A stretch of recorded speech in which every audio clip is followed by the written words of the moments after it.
Hello dear students, मैं मनीष पांडे आपको maths पढ़ाता हूं। जैसा आप जानते हैं सीनियर फैकल्टी हूं जेई डिवीज़न में उमरा ब्रांच में। लास्ट लेक्चर में मैंने आपको फंक्शन में नेचर ऑफ फंक्शन बताया कि फंक्शन का नेचर किस तरीके का होता है, इवन फंक्शन किसे बोलते हैं, ऑड फंक्शन किसे बोलते हैं। इस लेक्चर में मैं आपको पीरियोडिक फंक्शन बताऊँगा कि किसी भी फंक्शन का पीरियड किस तरीके से निकालते हैं या पीरियोडिक फंक्शन किसे बोलते हैं, उसकी कुछ प्रॉपर्टीज मैं आपको बताऊंगा। ठीक है, तो आइए मिलते हैं लेक्चर में। तो डियर स्टूडेंट्स, लास्ट लेक्चर में मैंने आपको, जैसा आप जानते हैं, कि नेचर ऑफ फंक्शन के बारे में आपको बताया कि फंक्शन किस किस नेचर का होता है। कुछ फंक्शन इवन फंक्शन होते हैं, कुछ फंक्शन ऑड टाइप के फंक्शन होते हैं, बहुत सारे फंक्शन ऐसे भी होते हैं जो ना तो ऑड होते ना ही इवन होते हैं। मैंने आपको लास्ट लेक्चर में एग्जाम्पल सहित सब कुछ बताया हुआ है, तो उसमें बिल्कुल भी परेशान होने की ज़रूरत नहीं है। आज जो आपको मैं बताने वाला हूँ वो मैं बताने वाला हूँ पीरियोडिक फंक्शन किसे बोलते हैं। कुछ फंक्शन ऐसे होते हैं जो पीरियोडिक होते हैं। पीरियोडिक का क्या मतलब है वो भी मैं आपको बताने वाला हूँ, तो आप बहुत धैर्य के साथ इस लेक्चर को देखें, क्योंकि it is again an important topic. मैंने आपको बताया फंक्शन, जैसे आपको मैंने बताया था कोऑर्डिनेट ज्योमेट्री में सर्कल, कोऑर्डिनेट ज्योमेट्री में सर्कल हर्ट है को पूरी कोऑर्डिनेट ज्योमेट्री का। सर्कल यदि पढ़ लिया तो बाकी के सब बहुत आसानी से आ जाएंगे। बिल्कुल वैसे ही है यहाँ पर। यदि फंक्शन आपने बहुत अच्छे से जान लिया, फंक्शन को बहुत अच्छे से आपने फील कर लिया, तो आपको आगे की कैलकुलस पूरी समझ आ जाएगी। कैलकुलस का बहुत बड़ा पोर्शन है, इसलिए कैलकुलस को समझना बहुत ज़रूरी है। ऐसा नहीं है कि कैलकुलस आपको थोड़ा बहुत दिक्कत करेगी तो बिल्कुल आगे कुछ समझ ही नहीं आएगा, ऐसा भी नहीं है। पर फिर भी यदि आपको बहुत अच्छे से आगे समझना है, बहुत अच्छे से आगे चीज़ों को फील करनी है, तो आपको फंक्शन समझना ज़रूरी है। फंक्शन को बहुत अच्छे से समझिए। अब फंक्शन में पीरियोडिक फंक्शन किसे बोलते हैं वो मैं आपको बताता हूँ। तो अपना जो टॉपिक है वो है आज periodic function.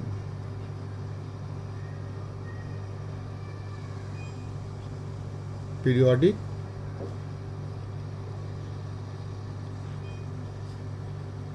Function, periodic function मैं इसकी डिफिनेशन लिखता हूँ। Function F x, a function f(x) is said to be a periodic, is said to be a periodic, is said to be a periodic function of x, periodic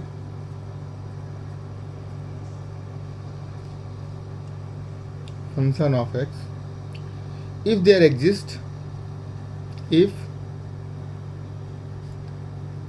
there exists a positive real number, a positive, ध्यान रखना, positive real number t कोई एक number है, positive real number है, such that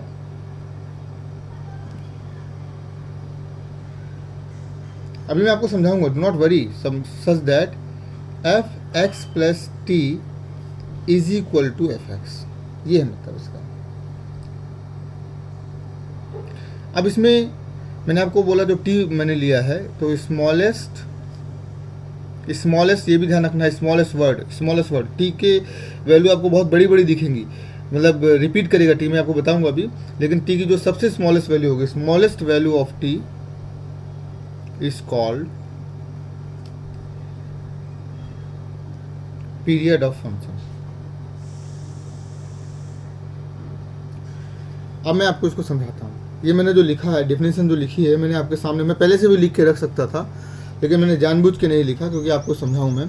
a function F X is said to be a periodic function. एक function, कोई भी function periodic function कहलाएगा, कोई भी फंक्शन पीरियोडिक फंक्शन कहलाएगा यदि कोई ऐसा real positive number T exist करता है कि उसमें यदि टी ऐड कर दें, यदि उसमें टी ऐड कर दें, उस फंक्शन में टी एक्स की जगह पर एक्स प्लस टी कर दें, तो फंक्शन वापस से वही आ जाए। फंक्शन आपको शुरू में एफ एक्स था, फंक्शन आपको शुरुआत में भी एफ एक्स था, लेकिन उस एफ एक्स में आपने एक्स में टी ऐड कर दिया, एक पॉजिटिव स्मॉल नंबर आपने यहाँ पर ऐड कर दिया, लेकिन आपने क्या देखा, ऐड करने के बाद फंक्शन वापस से वही आ गया। तो इस तरीके के फंक्शन को पीरियोडिक बोलते हैं। यानी कि टी टाइम के बाद या टी इंटरवल के बाद कोई फंक्शन अपने आप को वापस से रिपीट कर दे, उसे पीरियोडिक फंक्शन बोलेंगे। मैं आपको बहुत अच्छे से इसको और एग्जाम्पल के तहत समझाता हूँ। एक बात पहले मैं इसमें और बता दूँ, ये जो पॉजिटिव रियल नंबर अपन ने टी लिया है ना, तो T should be independent of X. T, ये ध्यान रखना, मैं लिख के बता रहा हूँ इसलिए, अदरवाइज आप जानते हैं मैं थ्योरी नहीं लिखाता। T should be independent of X. T का एक्स से कोई वास्तव वो नहीं होना चाहिए। टी मतलब एक्स से इंडिपेंडेंट होना चाहिए, टी का एक्स से कोई लिंक नहीं होना चाहिए, मतलब टी एक्स पर डिपेंडेंट नहीं होना चाहिए, या टी की वैल्यू पर टी की वैल्यू बिगड़ने से एक्स की वैल्यू पर कोई प्रभाव नहीं पड़नी चाहिए। टी की वैल्यू कुछ चेंज होती है तो उस पर एक्स का कोई प्रभाव नहीं पड़ना चाहिए। T is independent from x, ये ध्यान रखना। If T is not independent,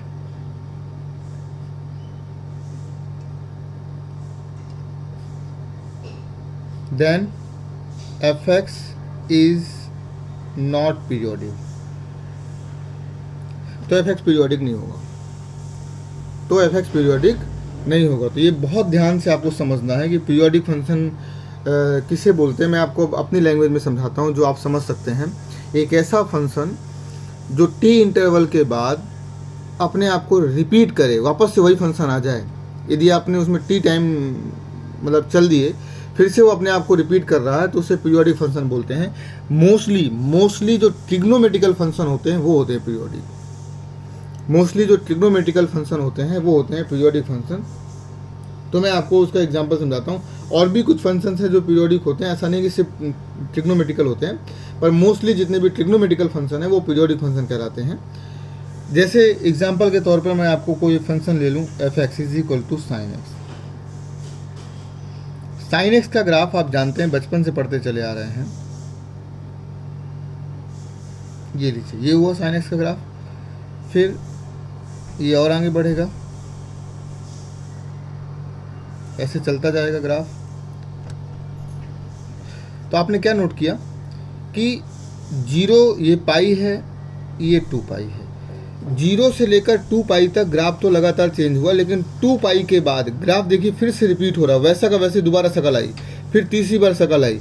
यानी 2 पाई इतना यहाँ से लेकर यहाँ तक जब आप चले तब तक उसकी लगातार शकल बदल रही थी। पहले ऊपर बढ़ रहा था, फिर ऊपर ये नीचे हुआ, फिर नीचे और नीचे हुआ, फिर नीचे से नेगेटिव, जब नेगेटिव यहाँ पे नेगेटिव में नीचे गया, फिर नेगेटिव में ऊपर गया। अब देखिए पॉजिटिव में फिर से ऊपर गया, पॉजिटिव में फिर से ऊपर गया।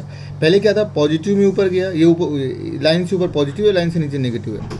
पॉजिटिव में ऊपर गया, नीचे गया, फिर नेगेटिव में भी एक बार नीचे जाएगा, एक बार ऊपर जाएगा, लेकिन दोबारा से पॉजिटिव में ऊपर कब गया, 2 पाई के बाद। तो 2 पाई के बाद इस फंक्शन की शक्ल रिपीट हो रही है, तो इसलिए इसका जो पीरियड हुआ वो हुआ 2 पाई।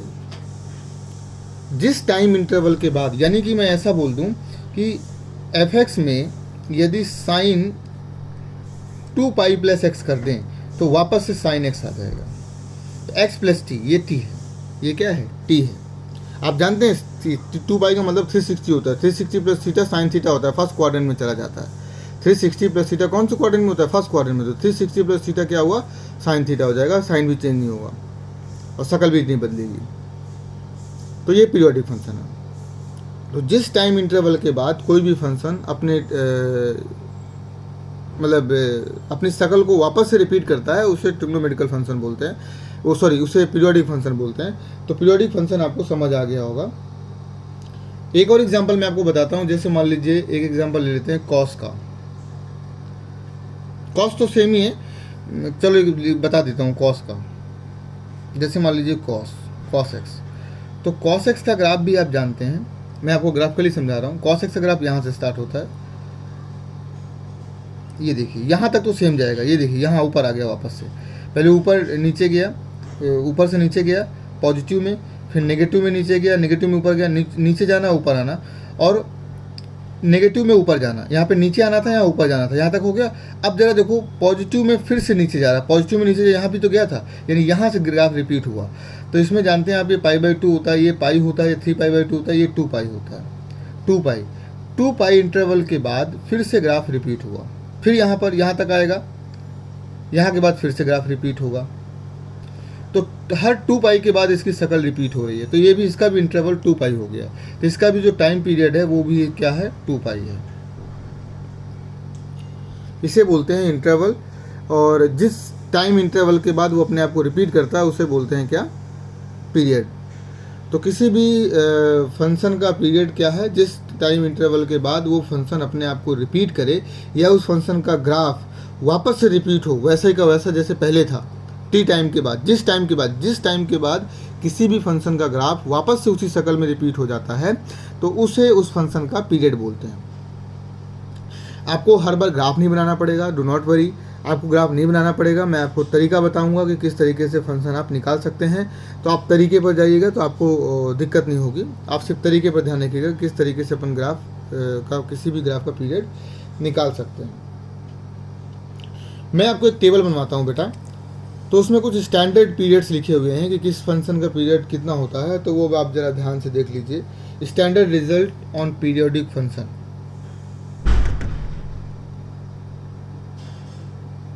स्टैंडर्ड जो आपको याद रखने हैं, standard result on periodic function, on periodic function. थोड़े से हैं, आप उनको याद कर लीजिए, और बाकी मैं आपको बताऊंगा कि किस तरीके से आप पीरियड निकाल सकते हैं, तो कोई प्रॉब्लम नहीं है।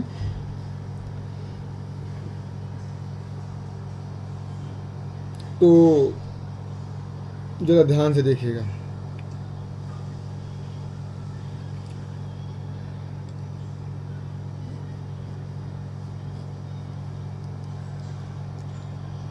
एक ग्राफ बना लेते हैं, जैसे फर्स्ट नंबर, साइन की पावर nx हो, कॉस की पावर nx हो, सेक की पावर nx हो,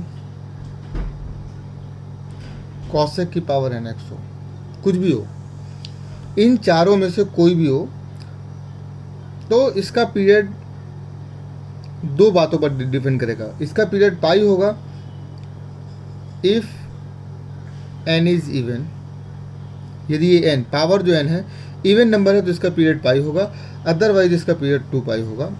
इफ n इज ऑड, दोनों के लिए।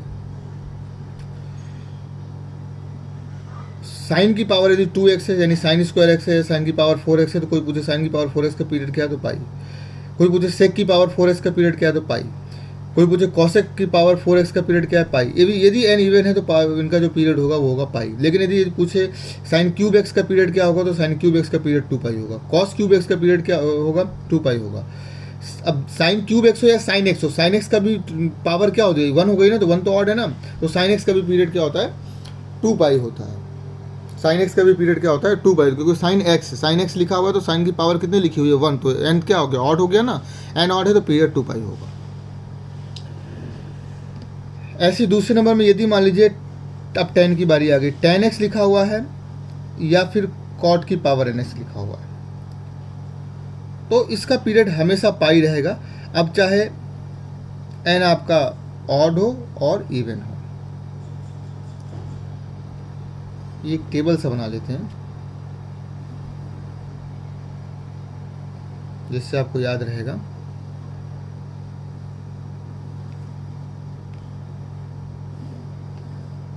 ये देखिए, ये हो गया तीसरा नंबर। यदि मान लीजिए कुछ ऐसा लिखा हुआ है, साइन एक्स का मॉड लिखा हुआ है, कॉस एक्स का मॉड लिखा हुआ है, टेन एक्स का मॉड लिखा हुआ है, किसी का भी मॉड लिखा हुआ है, कॉट एक्स का मॉड लिखा हुआ है, सेक एक्स का मॉड लिखा हुआ है, कॉसेक एक्स का मॉड लिखा हुआ है। यदि मॉड लिखा हुआ है तो हर सूरत में इनका जो पीरियड होगा वो होगा पाई। कुछ भी हो, पीरियड होगा पाई, इसका पीरियड होगा पाई।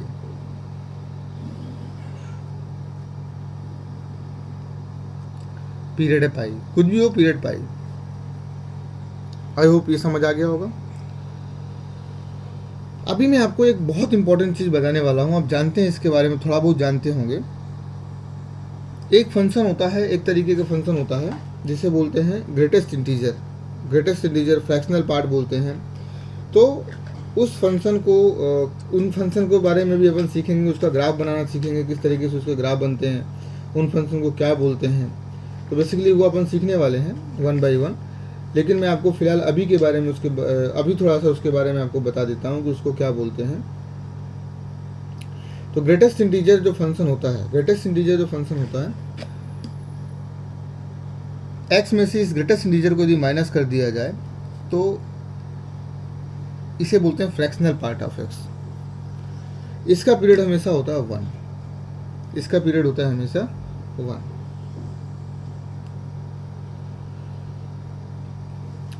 इसके बाद कुछ और फंक्शंस हैं। मान लीजिए कुछ अलजेब्रिक फंक्शन आपके सामने आ गए, जैसे कि